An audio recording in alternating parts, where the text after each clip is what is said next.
Assalamualaikum warahmatullahi wabarakatuh. Shalom, Om Swastiastu, Namo Buddhaya, dan salam kebajikan bagi kita semuanya. Perkenalkan, nama saya Rebecca Jasmine Surya dengan NIM 22051204052 dari Prodi Teknik Informatika kelas TIB 2022. Di sini saya akan menjelaskan mengenai model infrastruktur jaringan sebagai salah satu bentuk penyelesaian tugas saya pada mata kuliah jaringan komputer. Sebelum itu, mungkin kita bertanya-tanya, apa sih itu jaringan komputer? Jadi, jaringan komputer merupakan kumpulan dari berbagai komputer otonom yang saling terhubung satu sama lainnya dengan menggunakan protokol komunikasi melalui media komunikasi, sehingga kita dapat saling mengirim berbagai informasi, program, maupun penggunaan bersama perangkat keras seperti printer, hard disk, dan lain sebagainya.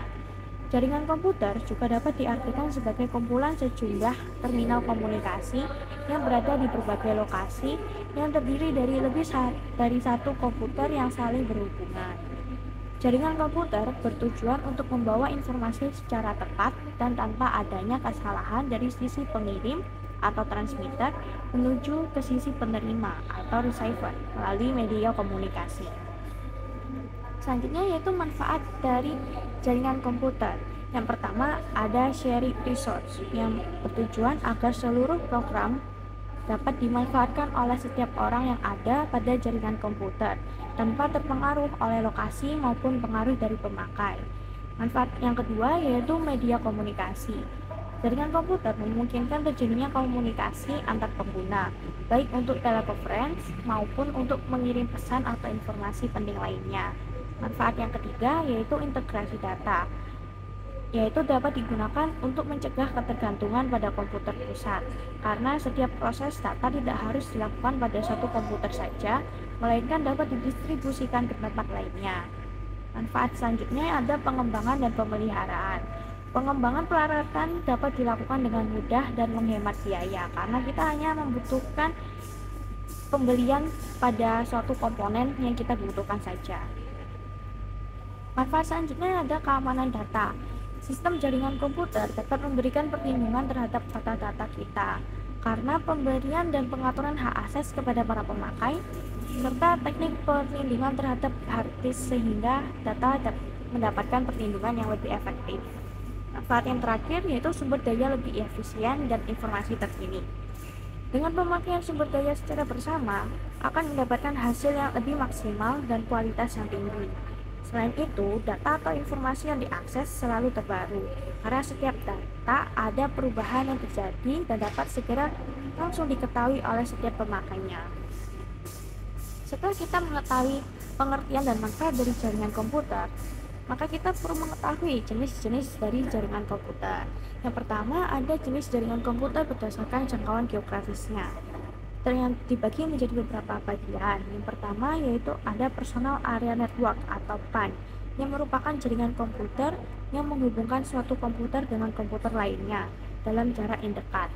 Misalnya, jaringan komputer pada suatu ruangan dengan menggunakan Bluetooth.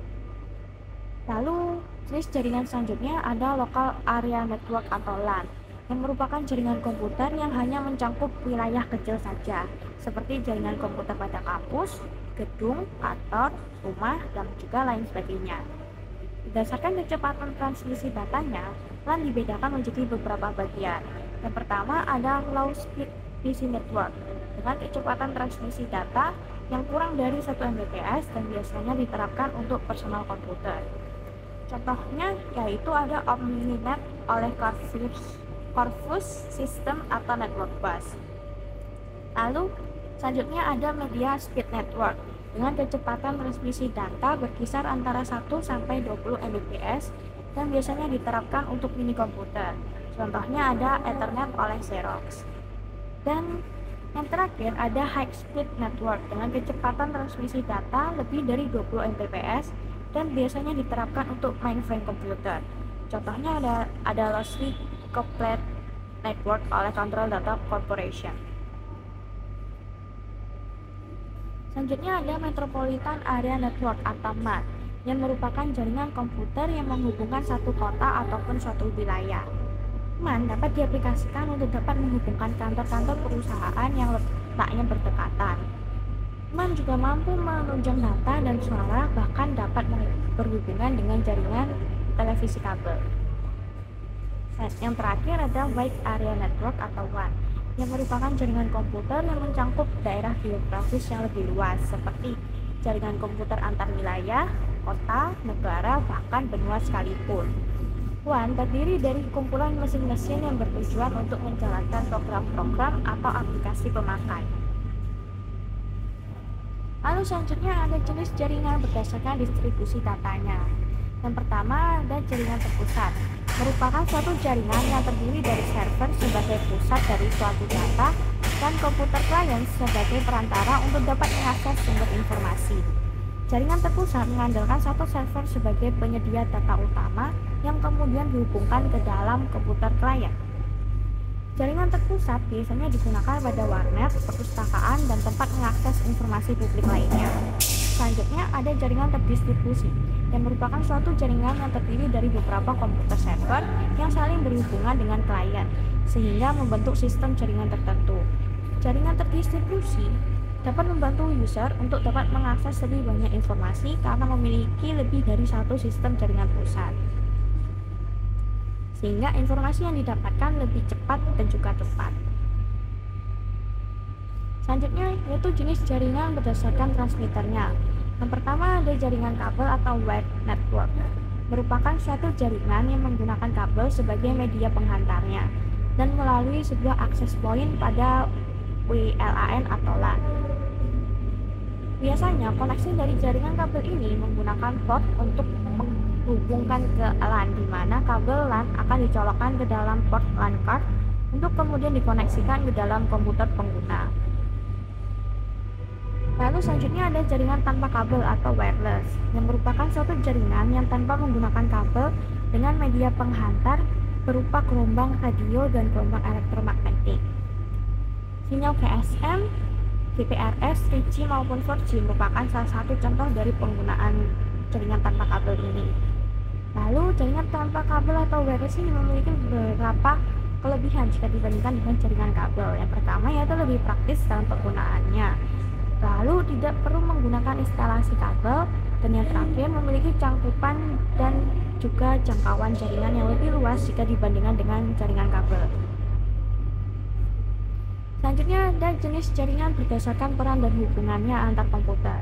Yang pertama ada client server. Client to server merupakan suatu jaringan komputer yang mengharuskan salah satu komputer digunakan sebagai server atau sentral yang akan melayani komputer lain atau klien. Lalu selanjutnya ada peer-to-peer, yang merupakan suatu jaringan komputer yang dimana setiap komputer dapat menjadi server sekaligus juga klien. Selanjutnya kita akan membahas mengenai topologi jaringan komputer. Topologi merupakan suatu pola hubungan antara terminal dalam jaringan komputer. Pola ini sangat erat kaitannya dengan metode akses dan media pengiriman yang akan digunakan selanjutnya. Pada topologi jaringan dibedakan menjadi beberapa bagian. Yang pertama yaitu ada topologi bus atau topologi backbone, yang merupakan suatu jaringan yang terhubung dengan beberapa komputer secara berantai atau workstation dan server dengan media transmisi berupa kabel, contohnya kabel koaksial. Kelebihan dari topologi bus yang pertama yaitu memiliki biaya instalasi yang murah karena hanya membutuhkan beberapa perangkat dan sedikit kabel. Lalu kelebihan lainnya yaitu sistem topologi ini mudah dan sangat sederhana dalam penambahan klien atau workstation-nya. Lalu selanjutnya ada kekurangan dari topologi bus. Yang pertama yaitu tidak cocok untuk penggunaan traffic yang padat karena dapat menyebabkan kemacetan. Lalu proses pengiriman dan penerimaan data kurang efisien karena sering terjadi tabrakan data. Lalu kekurangan yang terakhir yaitu bila terjadi gangguan seperti salah satu kabel terputus atau bermasalah, maka akan mempengaruhi komputer, workstation, atau klien lainnya. Topologi jaringan selanjutnya ada topologi star, yang merupakan suatu sistem jaringan yang beberapa komputernya terhubung dengan sebuah terminal yang akan menjadi pusat jaringan seperti hub. Pada topologi star, setiap workstation akan dihubungkan ke pusat dengan konsentrator. Kelebihan dari topologi star yang pertama yaitu bersifat fleksibel dalam hal pemasangan jaringan baru tanpa mempengaruhi jaringan yang sudah ada sebelumnya. Kelebihan selanjutnya yaitu apabila user atau suatu komputer bermasalah, maka tidak akan mempengaruhi komputer lain dan jaringan pada topologi ini akan tetap berjalan. Kekurangan dari topologi star yang pertama yaitu biaya yang dibutuhkan relatif mahal karena membutuhkan lebih banyak kabel. Kekurangan selanjutnya yaitu jika perangkat hub atau pusat jaringan mengalami masalah atau trouble, maka akan mempengaruhi seluruh komputer yang terhubung pada hub tersebut. Kekurangan selanjutnya yaitu topologi star merupakan jaringan yang sangat bergantung pada terminal pusat. Kekurangan yang terakhir yaitu bila pengiriman data yang dilakukan antar user bersamaan waktunya, maka akan terjadi collision atau tabrakan data. Selanjutnya ada topologi ring. Topologi ring merupakan suatu jaringan yang memiliki jalur komunikasi satu arah, karena semua komputer dan node saling terhubung membentuk suatu lingkaran yang dihubungkan secara seri dan akan membentuk loop tertutup. Kelebihan dari topologi ring yang pertama yaitu memiliki tingkat kerumitan yang cukup rendah dan sederhana sehingga minim terjadi collision. Kedua yaitu kualitas dalam aliran data lebih cepat karena dapat melayani data secara fleksibel dan optimal. Kelebihan selanjutnya yaitu memiliki biaya instalasi perangkat baru yang cukup murah dan mudah. Lalu selain kelebihan, topologi ring juga memiliki berbagai kekurangan. Yang pertama yaitu jika dilakukan penambahan atau pengurangan komputer, maka akan membuat jaringan menjadi kacau. Lalu kinerja komunikasi dinilai dari banyaknya titik atau node. Lalu jika salah satu koneksi terputus, maka akan mempengaruhi koneksi lainnya. Dan kekurangan yang terakhir yaitu troubleshooting yang terjadi cukup rumit dan sering terjadi collision atau tabrakan data. Topologi selanjutnya yaitu topologi mesh yang merupakan suatu topologi yang masing-masing perangkat terhubung secara langsung dengan perangkat lainnya dengan memasang link di antara semua node. Kelebihan dari topologi mesh yang pertama memiliki backup jalur yang sangat banyak sehingga dapat meminimalisir adanya collision atau tabrakan data. Yang kedua memiliki keamanan dan troubleshoot yang sangat baik dan mudah. Dan yang ketiga memiliki bandwidth yang cukup lebar. Kekurangan dari topologi mesh yaitu memerlukan biaya yang cukup mahal karena memerlukan banyak kabel dan proses instalasi dan maintenance-nya sangat rumit jika terjadi kerusakan. Topologi terakhir ada topologi tree yang merupakan topologi yang memiliki sistem yang mudah dan kompleks dalam manajemen jaringan. Topologi ini digunakan untuk interkoneksi antar sentral dengan susunan yang berbeda. Kelebihan dari topologi tree yang pertama yaitu dapat terbentuk suatu kelompok jaringan yang dapat dibutuhkan setiap saat. Selanjutnya yaitu mudah untuk melakukan troubleshooting dan retopologi. Kekurangan dari topologi tree yang pertama yaitu biaya yang dibutuhkan relatif mahal atau memerlukan banyak kabel. Yang kedua yaitu sering terjadi collision atau tabrakan data yang bersifat lambat. Dan yang ketiga, jika terjadi gangguan pada jaringan pusat, maka jaringan di bawahnya akan terganggu dan menjadi tidak efektif. Selanjutnya ada bentuk komunikasi data yang dibedakan menjadi tiga. Yang pertama yaitu simple line atau komunikasi satu arah.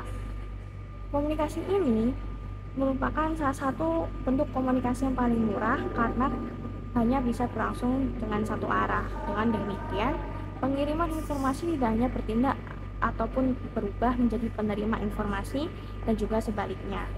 Lalu kedua ada half duplex atau dua arah bergantian yang mengizinkan transmisi data dilakukan dalam dua arah tetapi tidak dalam waktu yang bersamaan.